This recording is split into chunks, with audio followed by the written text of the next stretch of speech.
ಎಲೆ ಕಾಣೋದಿಲ್ಲ, ತುಸ ಆಗಿದೆ ಕಂತುಳ. ಇದೆಲ್ಲ ಖಾಲಿ ಮಾಡಬೇಕು. ಖಾಲಿ ಮಾಡಲಿಲ್ಲ ಅಂದರೆ ಮಳೆಗಾಲ ಬರುವಾಗ ಎಲ್ಲ ಬಿದ್ದು ಸೊಳ್ಳೆ ಜಾಸ್ತಿ ಆಗ್ತದೆ.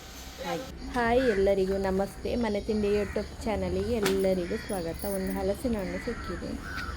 ಕೈಯಲ್ಲೆಲ್ಲ ಮೇಣಲ್ಲ ಆಗದ ರೀತಿಯಲ್ಲಿ ಹಲಸಿನ ಹಣ್ಣು ಕೊಯ್ಯುವುದು ಹೇಗೆ ಅಂತ ನಿಮಗೆ ನಾನು ತೋರಿಸ್ಕೊಡ್ತಾ ಇದ್ದೇನೆ. ನೋಡಿ, ತೆಂಗಿನೆಣ್ಣೆಯನ್ನು ಕೈಗೆ ಒರೆಸ್ಕೊಳ್ಬೇಕು. ಮತ್ತು ಕತ್ತಿಗೆ ಸಹ ಹೀಗೆ ಒರೆಸ್ಕೊಳ್ಬೇಕು.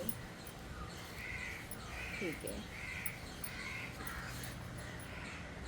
ಎಲ್ಲ ಒರೆಸಿ ಆಯಿತು. ಮತ್ತೆ ನೋಡಿ, ಈ ಥರ ಗ್ಲೌಸನ್ನು ಹಾಕ್ಕೊಳ್ಬೇಕಾಯ್ತಾ. ಹೀಗೆ ಗ್ಲೌಸನ್ನು ಹಾಕ್ಕೊಳ್ಳಿ. ಇದೊಂದು ಕೈಗೆ ಸಾಕಾಗ್ತದೆ, ಬೇಕಾದರೆ ಎರಡು ಕೈಗೆ ಸಹ ಹಾಕ್ಬೋದು. ನೋಡಿ, ನಾನು ಒಂದು ಕೈಯಲ್ಲಿ ಹಾಕ್ಕೊಳ್ತೇನೆ. ಹಲಸಿನ ಹಣ್ಣನ್ನು ಫಸ್ಟ್ ಭಾಗ ಮಾಡ್ಕೊಳ್ತಾ ಇದ್ದೇನೆ.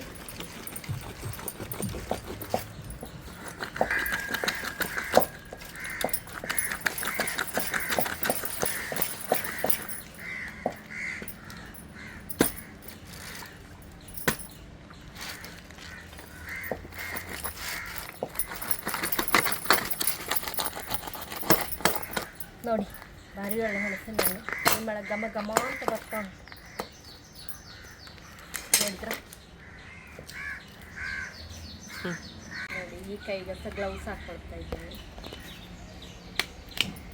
ಹೀಗೆ ಮಾಡಿದರೆ ಮೇಣೆಲ್ಲ, ಹಲಸಿನ ಹಣ್ಣಿನ ಮೇಣೆಲ್ಲ ಹಿಡಿಯುವುದಿಲ್ಲ. ಹಾಗೆ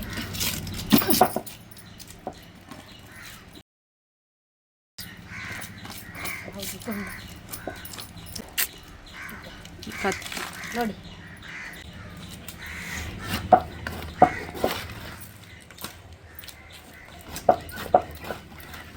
ನೋಡಿ, ಒಂದು ಚೂರು ಸಹ ಮೇಣ ಆಗೋದಿಲ್ಲ ಈ ಥರ ಮಾಡಿದರೆ.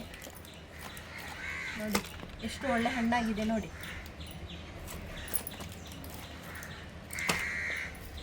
ಈಗ ನಾನು ಕೊಟ್ಟಿಗೆ ಮಾಡುವ ಅಂತ ಕೊಯ್ತಾ ಇದ್ದೆ.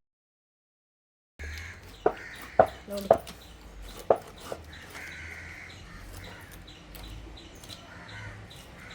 ಈ ಸಲ ತುಂಬ ಆಗಿದೆ ನಮ್ಮ ಮನೆಯಲ್ಲಿ ಹಲಸಿನ ಹಣ್ಣು.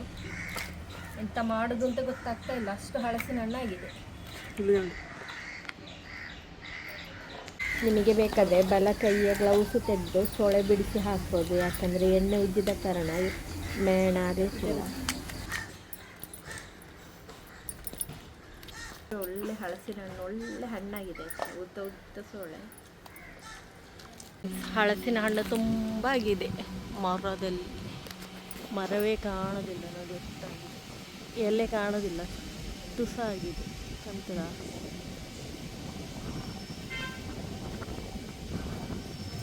ಇದೆಲ್ಲ ಖಾಲಿ ಮಾಡಬೇಕು. ಖಾಲಿ ಮಾಡಲಿಲ್ಲ ಅಂದರೆ ಮಳೆಗಾಲ ಬರುವಾಗ ಎಲ್ಲ ಬಿದ್ದು ಸೊಳ್ಳೆ ಜಾಸ್ತಿ ಆಗ್ತದೆ. ಹಾಗೆ ಇವತ್ತಿನ ವಿಡಿಯೋವನ್ನು ನಾನು ಇಲ್ಲಿಗೆ ಮುಗಿಸ್ತಾ ಇದ್ದೇನೆ. ಇನ್ನೊಂದು ಹೊಸ ವಿಡಿಯೋದೊಂದಿಗೆ ಮತ್ತೆ ಬರ್ತೇನೆ. ಎಲ್ಲರಿಗೂ ಧನ್ಯವಾದಗಳು.